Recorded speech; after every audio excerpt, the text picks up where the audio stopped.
নমস্কার, আপনারা দেখছেন হিলি নিউজ বাংলা। এই মুহূর্তে যে বিশেষ খবরে চোখ রাখবো, ভোট পরবর্তী হিংসার মামলায় হিলিতে গ্রেপ্তার তৃণমূলের দাপুটে নেতা বিদ্যুৎ বিশ্বাস। ঘটনায় চাঞ্চল্য গোটা এলাকায়। 2021 সালের ভোট পরবর্তী হিংসা মামলার ঘটনায় দক্ষিণ দিনাজপুর জেলার হিলির ত্রিমোহিনী এলাকার প্রভাবশালী তৃণমূল কংগ্রেস নেতা বিদ্যুৎ বিশ্বাসকে গ্রেপ্তার করল হিলি থানার পুলিশ। সোমবার গভীর রাতে তাকে আটক করা হয় বলে পুলিশ সূত্রের খবর। এই ঘটনাকে কেন্দ্র করে এলাকায় ব্যাপক চাঞ্চল্য ছড়ায়। স্থানীয় মানুষের মধ্যে কৌতূহল দেখা যায়। জানা গিয়েছে, ভোট পরবর্তী অশান্তি সংক্রান্ত অভিযোগের তদন্ত চলাকালীন বিদ্যুৎ বিশ্বাসের বিরুদ্ধে পদক্ষেপ গ্রহণ করে পুলিশ। তৃণমূল কংগ্রেসের সংগঠনে তিনি পূর্বে একাধিক গুরুত্বপূর্ণ দায়িত্বে ছিলেন। যদিও এই গ্রেপ্তারি নিয়ে এখনো অবধি তৃণমূল কংগ্রেসের তরফে কোনো সরকারি প্রতিক্রিয়া মেলেনি। পুলিশ প্রশাসনের দাবি, মামলাটি গুরুত্ব সহকারে খতিয়ে দেখে আইনানুগ ব্যবস্থা গ্রহণ করা হচ্ছে।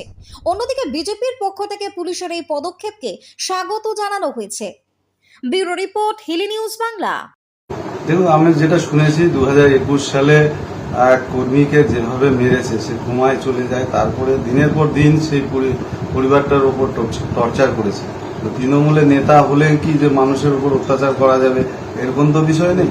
তো অতি সাধারণ মানুষ যেটা দিনের পর দিন অভিযোগ করছিল, তার কোনো সুরাহা হয়নি। এখন যেহেতু প্রশাসন বলছে যে না, এইভাবে যারা অত্যাচার করেছে, যারা বিভিন্নভাবে আর্থিক কেলেঙ্কারির সঙ্গে যুক্ত, তাদের বিরুদ্ধে প্রশাসনিক ব্যবস্থা হবে, যেটা হচ্ছে। যেই মামলাটা করেছে, যে কমপ্লেনটা আমরা দেখতে পাচ্ছি, যে 2021 সালের একটা কমপ্লেন ছিল, হ্যাঁ, বিদ্যুৎ বিশ্বাসের নামে।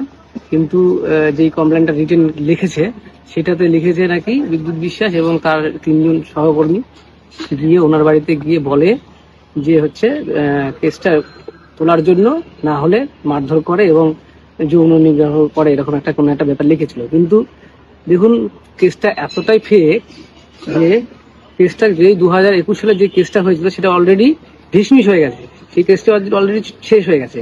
তারপরে যেভাবে কমপ্লেনটা লিখেছে, এটা টোটালটা ফেক এবং তৃণমূল কংগ্রেসের সহসভাপতি এবং তৃণমূল কংগ্রেসের কালিমা লিপ্ত করার জন্য একটা পরিকল্পিত, এটা একটা ছক।